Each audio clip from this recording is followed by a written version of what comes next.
La ruta del dinero.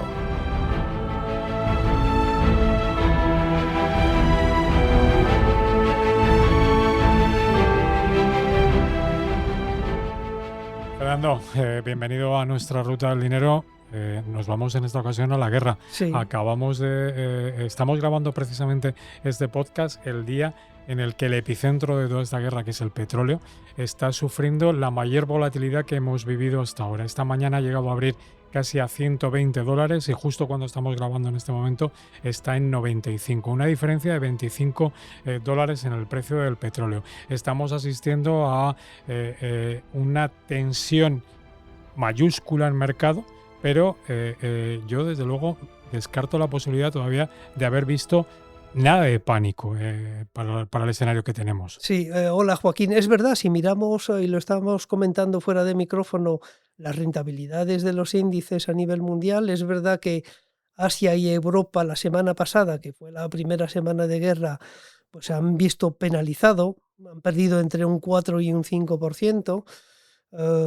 Que claro, retrospectivamente, pues uno puede decir, hombre, pues tampoco es tanto. A ver, que en una semana, pues mercados europeos o asiáticos, hablo a nivel regional, es verdad que por países hay diferencias más importantes, pero uno puede decir, bueno, me hubieras dicho hace 2 semanas que el estrecho de Hormuz iba a estar cerrado, pues una caída del 5% dice, no, a ver, es que debería caer mucho más. Y no, los mercados están aguantando bien, el mercado americano incluso está prácticamente plano. Es verdad que hoy, lunes, está pues un poquito más convulso, pero la verdad es que hay como una desconexión respecto, digamos, a la dificultad que tenemos pues en Oriente Medio. Yo creo que es verdad que pocos analistas pensaban que efectivamente el estrecho de Hormuz se podía cerrar, pero lo hemos visto la semana pasada. Yo creo que lo que hemos interpretado todos es que tenemos un shock de precio. Todos somos conscientes de que el petróleo sobra. O sea, hay petróleo sobrante en el mundo, pero lo que no tenemos es la capacidad de satisfacer las necesidades de petróleo inmediatas como consecuencia del cierre del estrecho de Hormuz. La sensación un poco que tenemos es, y que casi todos estamos comprando, es que en el fondo no va a tener una duración importante esta crisis. Claro. Y además es un poco ese tono un poco generalizado de casi todas las firmas de inversión. Además, y analizas lo más importante que es que han hecho en todos los perfiles con la parte de renta variable. Nadie ha reducido prácticamente exposición, nadie ha vendido, señal de que no ven un elemento de tensión, pero tampoco nadie ha empezado a comprar, pese a que el casillero un poco de todos los índices se ha puesto a cero. Acabamos de empezar el año otra vez. Sí, la verdad es que si uno compara esta crisis con las anteriores crisis petroleras, por lo menos yo recuerdo 4 crisis petroleras en los últimos 50 años, cada una es distinta. Es verdad que no podemos hacer ahí comparativas porque, por ejemplo, el primer shock petrolero de principios de los años 70, que fue el más duro, porque ahí pues todos los países de la OPEP se negaron a distribuir petróleo por la guerra del Yom Kippur contra Israel. Y ahí, claro, fue toda la OPEP contra el mundo occidental y eso fue un shock de oferta tremendo. No comparable con lo que tenemos ahora, que ahora solo afecta a un país del entorno de la OPEP o de Oriente Medio, solo hay un país afectado. En aquella época, el cuarto productor mundial en capacidad máxima, pero solo un país. Claro, sí. Y luego, claro, la situación ahí por principios de los años 70 respecto a Estados Unidos es muy distinta de la de ahora. Hoy en día Estados Unidos es probablemente uno de los principales productores de petróleo. En aquella época era el mayor importador de petróleo. Con lo cual ahí sí que el choque fue muy duro. La bolsa cayó un 50% por ese shock petrolero de principio de los 70. De una recesión mundial y además una recesión que tuvo una duración de años. Mientras que ahora lo que estamos hablando es un impacto que se habla de un par de décimas en el crecimiento de una economía mundial que en números absolutos se va al 2 y pico de crecimiento. Sí. Luego, el segundo shock petrolero, que fue unos años más tarde, ya pues a finales de los años 70, a principios de los 80, que vino por la caída del Shah de Irán. la llegada de los ayatolá en Irán. Hubo, digamos, mucho desconcierto, pero estaba muy centrada en Irán, como ahora, muy centrada en Irán. Es verdad que La ahí, llegada de Khomeini. sí, el Irán de Khomeini, de los ayatolás. Luego es verdad que hubo una guerra entre Irán e Irak, pero estuvo, digamos, fue una crisis, digamos, muy concentrada en Irán, ¿no? Como la que está ahora. Pero yo creo que hay un aspecto importante que también mencionábamos a micrófono cerrado, es la actuación de los bancos centrales. Porque claro, en el primer shock petrolero, lo que hizo el presidente de la Reserva Federal fue subir los tipos de interés, porque claro, el precio del petróleo se multiplicó. Te lo voy a decir, yo creo que se multiplicó por 3 o por 4, ya no recuerdo exactamente, se multiplicó por 4, pasó de $3 a $12, que es mucho, ¿eh? Es como si el precio del Se hubiera petróleo pasado de pasara. 50 a 200. Efectivamente, estamos ahí pues en torno a 100, imagínate un precio del petróleo pues, en 250, que sería el equivalente al shock petrolero de principios de los 70. Con lo cual afectó muchísimo a la inflación. El presidente de la Reserva Federal en aquel entonces tuvo miedo de subir mucho los tipos de interés, porque iba a afectar evidentemente pues, al crecimiento económico, y al final tuvo inflación y recesión, lo peor, esta inflación. Luego vino Volcker, que le tocó también pues, ese segundo shock petrolero, y ahí pues, cogió el toro por los cuernos y subió los tipos de interés hasta el 20%, Pero creando también fíjate, Fernando, recesión. estás tocando uno de los puntos más importantes, porque estamos hablando mucho del precio del petróleo, pero no estamos hablando de cómo ha girado la dirección absolutamente de los bancos centrales. Hace unos meses ni nos podíamos plantear que sobre el escenario tuviéramos ya subidas de tipos. Ahora la estimación de expectativas en este momento, el forward que hace Bloomberg de dónde pueden estar los tipos de interés en el caso europeo, habla ya de 2 subidas de tipos este año. A mí me cuesta mucho ver en el escenario actual y estamos en el mejor de los mundos porque los tipos en el 2% es lo que quieren todos los bancos centrales. Lagarde tiene margen de maniobra para poder subir tipos. Quien no tiene, evidentemente, es la Reserva Federal, que va en una dirección totalmente contraria.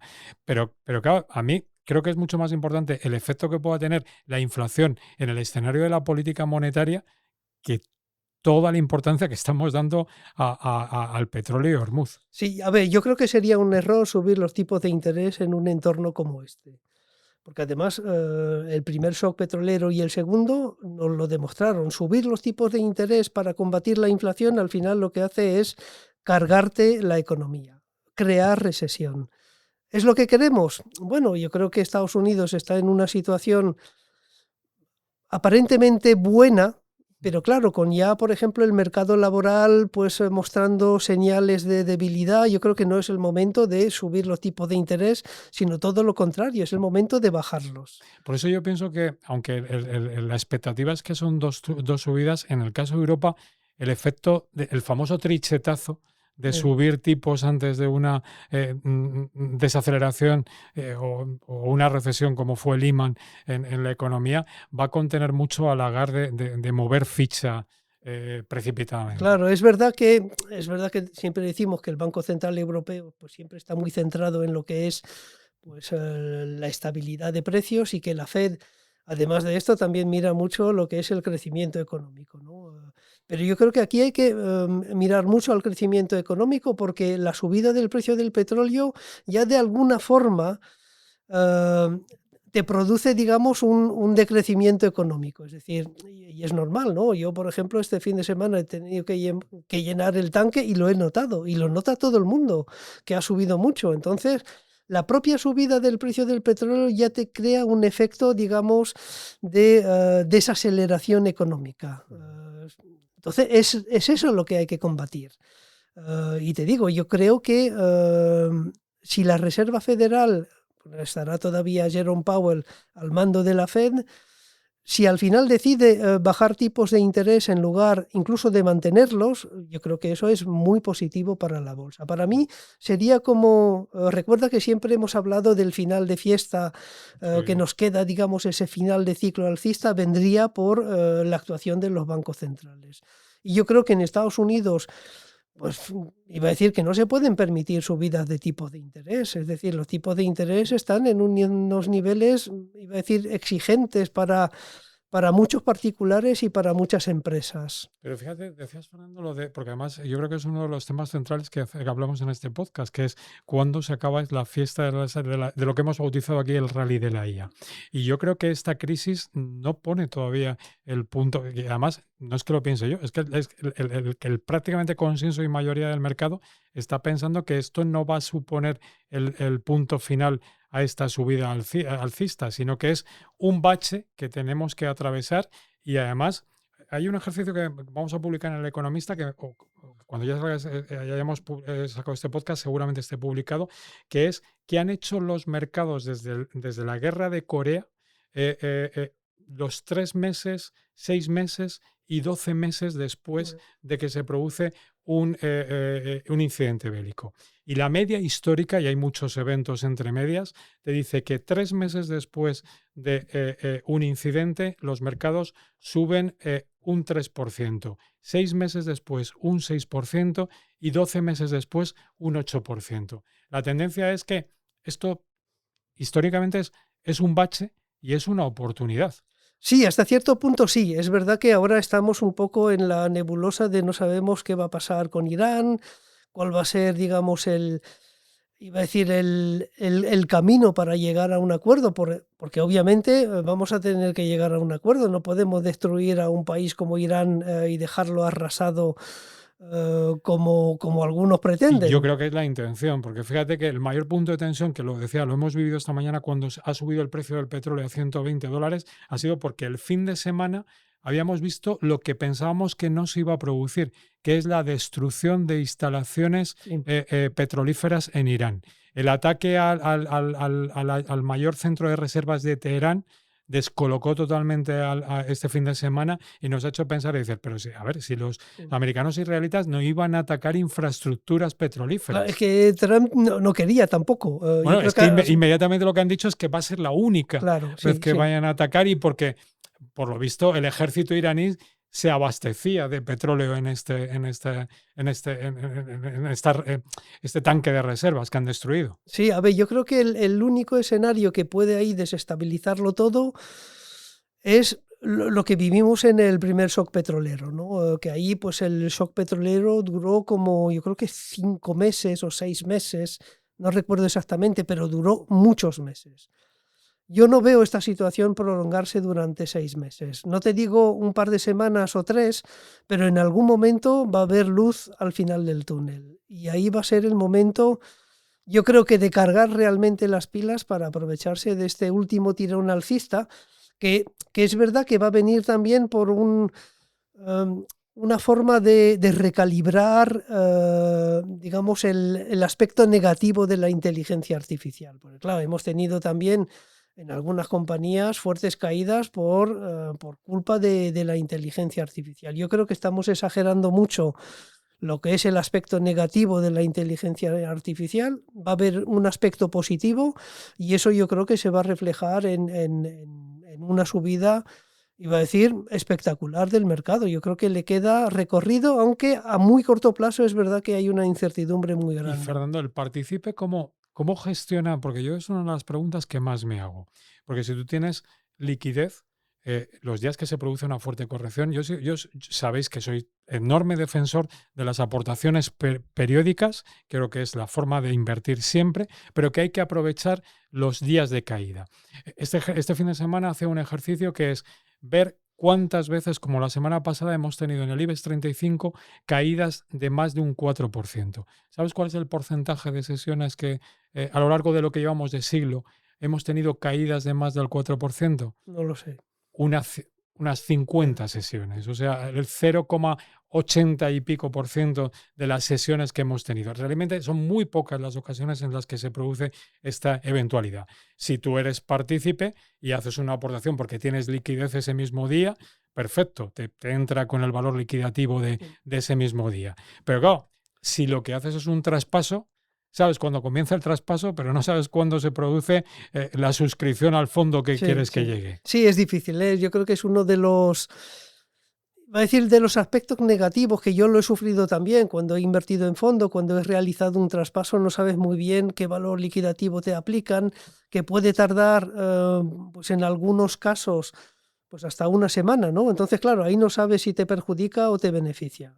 Bueno, es la desventaja del producto fondo de inversión respecto al ETF, pero claro, en el ETF también se pueden hacer aportaciones quizás no semanales o, digamos, muy frecuentes en el tiempo, porque claro, ahí tienes un coste que es los cánones bursátiles, que ahí pues te penaliza, pero si uno quiere hacer aportaciones mensuales realmente haciendo o invirtiendo realmente en el momento que quiere, pues ahí no hay otra opción que hacerlo a través de ETFs. Y yo creo que esa flexibilidad operativa y ese dinamismo operativo de los ETFs, pues es una gran ventaja respecto a los fondos de inversión. Yo creo que lo que sí que hay que pensar es que las próximas semanas y las actuales hay que aprovecharlas para si teníamos dinero reservado para volver al mercado cuando se produjera una corrección. Puede ser la corrección importante del año, puede ser la oportunidad que nos dé. Y precisamente cuando hay mucho nerviosismo y cuando hay mucha tensión en el mercado es cuando se producen las verdaderas oportunidades para el inversor de largo Sí. plazo. Mira, yo te voy a decir lo que voy a hacer. Miro mucho el gráfico, ¿no? Si miras el gráfico del Standard & Poor's 500, yo, a ver, no descartaría, por ejemplo, pues que fuera a buscar la famosa media móvil de 200 sesiones. 6.500 del SP, Efectivamente, que lo tenemos eso. grabado a fuego todos como el elemento que separa el soporte perfecto de Sí, compra o dónde puede entrar el mercado en pánico si se pierde claro. ese soporte. No descarto que lo pierda. Lo importante no es tanto si lo pierde, lo importante es si lo recupera rápidamente.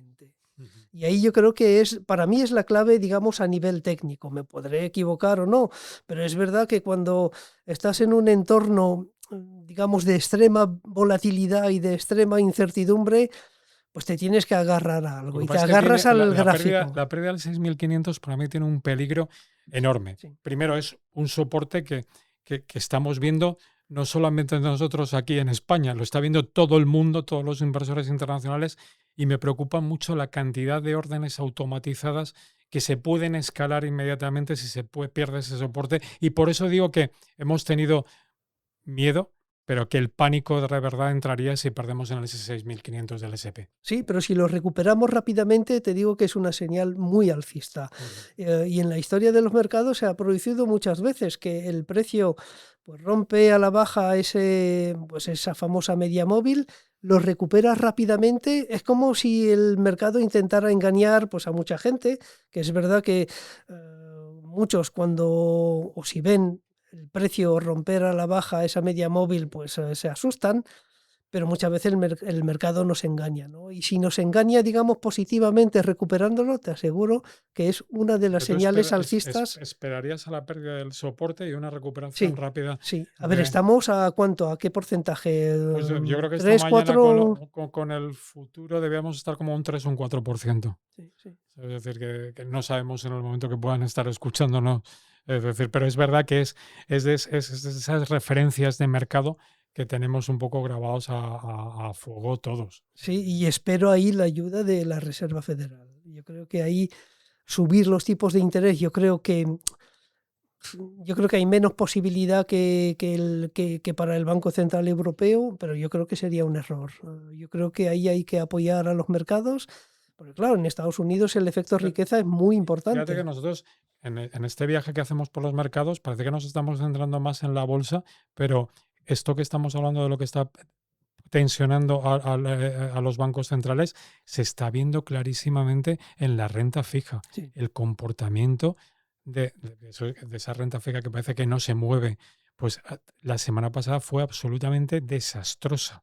Sí, Es decir, miedo a la inflación, ahí está. el mercado estaba comprando clarísimamente que los costes de financiación van a subir terriblemente como consecuencia de que lo que nos viene son subidas de tipos. Y eso está en mercado ya. Ya, sí, pero yo espero que se equivoque. Yo Mm, espero que el mercado de bonos esta vez se equivoque. ujú. Pero es verdad, estaba mirando flujos de los ETFs europeos y curiosamente la semana pasada, es decir, la primera semana de guerra, pues los inversores han seguido aportando dinero a los ETFs y especialmente a los ETFs de renta variable.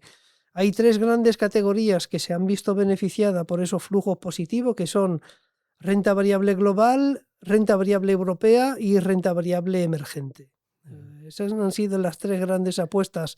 Y en el lado negativo, renta fija. Pues vamos un poco a seleccionar ya dónde invertir, porque precisamente esto era muy fácil de predecir. ¿Dónde sí va a ir el dinero? Sí. El dinero, y donde se ven entradas claramente, es en el sector de defensa. Sí. Claro, esto es tirar a balón parado. Si ya sabíamos que era un sector claramente beneficiado, con una guerra en Irán en la que va a hacer que los componentes de defensa, hasta quien no creyese en la defensa, Sí. sabe que va a tener que estar invirtiendo durante los próximos años mucho más. Claro, aquí ha habido en esta guerra algo que no ha ocurrido nunca, que es pues Irán atacando los otros países del Golfo. Es verdad que me puedes decir, no, es que atacaban las bases militares americanas en Qatar, en Arabia Saudí o lo que sea. Sí, pero es un ataque al país. Y eso, claro, cuando tú lo ves desde la perspectiva de Arabia Saudí o de los otros países, dices, vale, pues yo tenía las bases americanas para protegerme. Y al final no sé si me están protegiendo bien. Y claro, y ahí yo creo que ahí va a haber, digamos, una reconversión de la política de defensa de esos países para ser bastante más independientes que lo que estaban ahora. Y en Europa también. Hay comentaba el caso de Polonia, que claro, es verdad que Francia se quiere hacer digamos, el protector nuclear de Europa, pero hay algunos países como Polonia que dicen, no, yo quiero mi independencia a nivel de defensa y quiero armamento nuclear porque es la única forma de protegerte. Claro, ellos tienen efectivamente a Rusia ahí como vecinos, pero claro, todo esto es, iba a decir, pues más fuego para el sector de defensa, y yo creo que ahí hay todavía una buena oportunidad. Nosotros lo hemos venido destacando en alguno de los viajes anteriores que hemos hecho.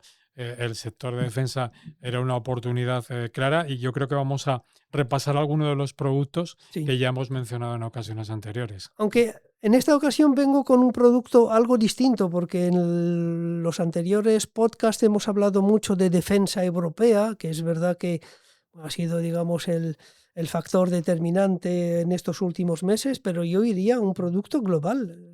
Te mencionaba el caso de Oriente Medio, pero prácticamente todo el mundo se está rearmando, ¿no? Porque ve que pues, es la única forma de protegerse.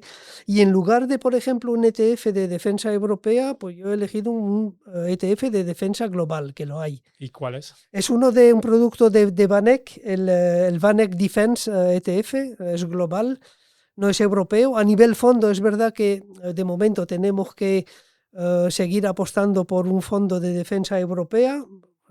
Yo creo que el de mayor patrimonio es el de DNB, el European Defense EU, que es un fondo noruego. Pero bueno, de momento es una buena opción también. O sea, que el sector defensa yo creo que sale pues bien parado de esta guerra. Es verdad que ahí pues va a depender un poco de la conciencia de cada uno de invertir o no en productos, digamos, de armamento, pero a nivel, digamos, puramente de rentabilidad, yo creo que sigue teniendo pues Y como buen hemos, aspecto. hemos entrado ya en escenarios casi de guerra de las galaxias por el tipo de armamento defensivo que se utiliza. Yo cuando escuchaba que ya hay láser que inutilizan los drones, que no utilizan litio sino otro tipo de baterías, empiezas a pensar que dices, oye, el concepto de ciberseguridad Sí. es otro de los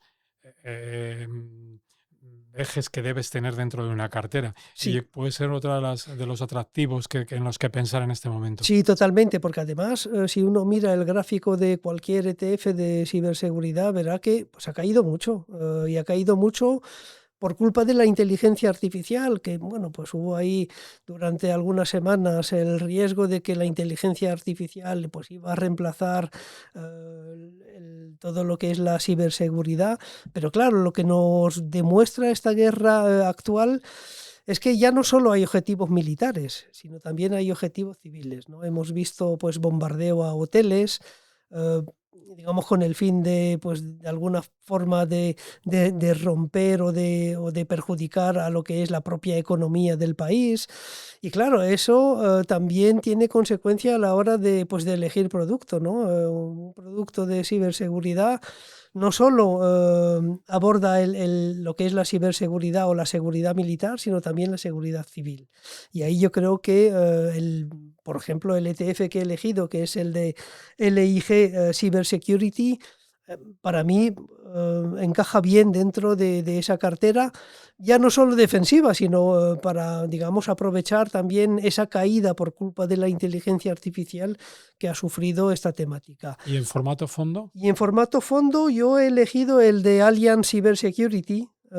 Bueno, los phishing aparecerán en el artículo, pero yo creo que es una temática un poco olvidada, como decía, muy penalizada por la inteligencia artificial, pero que la semana pasada ya pues se repuntó, yo creo que un 9%, por lo menos en cuanto al ETF. Ujú.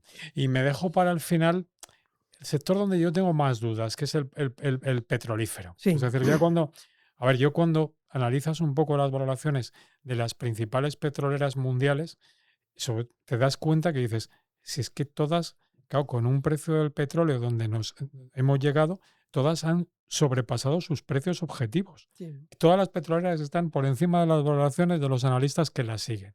Es más, hay gestores de fondos con los que yo hablo que abiertamente dicen, pero si es que casi todas están para hacer un corto, porque dices, Yeah. claro, dices, cuando ves un Repsol en 20 euros, empiezas a pensar, si es que como si esto se arregle en las próximas semanas, a lo mejor volvemos a ver a Repsol en 15 euros tranquilamente Sí, a y al ver, resto de las petroleras, con lo cual dices, entrar en el petróleo en estos precios, hay que pensar que esto se va a poner muy negativo. No necesariamente, porque si mira, por ejemplo, lo que pasó durante la guerra de Ucrania, que ahí también pues, el precio del petróleo superó los $100, luego es verdad que bajó, iba a decir de forma escalonada, pero de forma, digamos, prácticamente sin interrupción.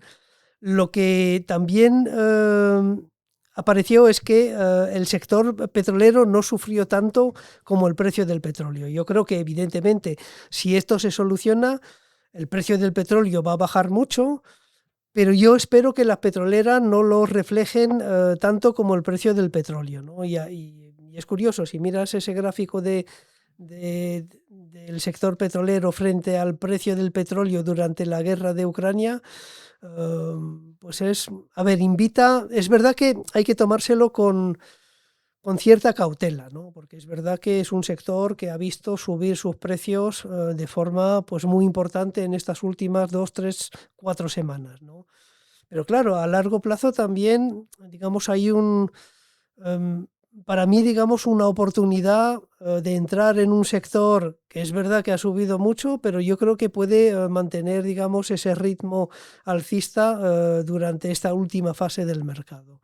Bueno, es una apuesta ahí, es verdad que hasta cierto punto llegamos un poco tarde, pero yo la incluiría casi por seguridad, ¿no? Por si este conflicto realmente se pone feo y se podría poner muy feo. Porque claro, la vía de solución diplomática pues es compleja, ¿no? Con el nuevo ayatolá, que es el hijo del que asesinaron, Jamenei. sí, que es el hijo del que asesinaron, que murió su esposa y su hija durante ese ataque, no es un moderado. De hecho, ese era el, digamos, y es el preferido de la Guardia Revolucionaria iraní, con lo cual no es un moderado, es un ayatolá del ala dura. Y honestamente yo no sé cómo puede terminar esto, porque claro, hemos puesto a los iraníes ahí en una situación de difícil negociación, sobre todo cuando Trump dice que o es la rendición total o la rendición total. Entonces, claro, ahí, pues no lo sé. Sé cómo ha empezado la guerra, no sé cómo va a acabar. Y ahí es la gran incertidumbre y por eso, pues un poco de petróleo en cartera, pues no viene mal. Pues si el avispero lo vamos a seguir incendiado, ¿qué fondos o qué ETF escogemos para invertir en energía? A ver, ahí el ETF he cogido uno que invierte en petroleras a nivel mundial, de las grandes petroleras, que es el SPDR MSCI World Energy, y a nivel de fondo elijo uno de Schroeder, el Global Energy, que yo creo que es verdad, repito, ha subido mucho, llegamos quizás un poco tarde, pero hay mucha incertidumbre sobre el terreno. Yo honestamente, es verdad que creo que esto no va a acabar como el primer shock petrolero, creo que no va a durar 6 meses, pero no sé cómo va a acabar. Y ahí, frente a esta incertidumbre, pues prefiero protegerme con un fondo o con un ETF del sector petrolero. Pues Fernando, cuando grabemos nuestra próxima ruta del dinero, yo creo que tendremos elementos para saber si ha sido el susto del año Sí. o de verdad empezamos un poco a virar a algo mucho más preocupante, y es que pongamos en tela de juicio el crecimiento de la economía mundial y empecemos a hablar de lo que hoy, desde luego, todavía no aparece en escena, que es una recesión. Sí, va a depender mucho de la actuación de la Reserva Federal. Fernando, nos vemos en nuestra próxima ruta del dinero. Muchas gracias, Joaquín. Hasta la próxima.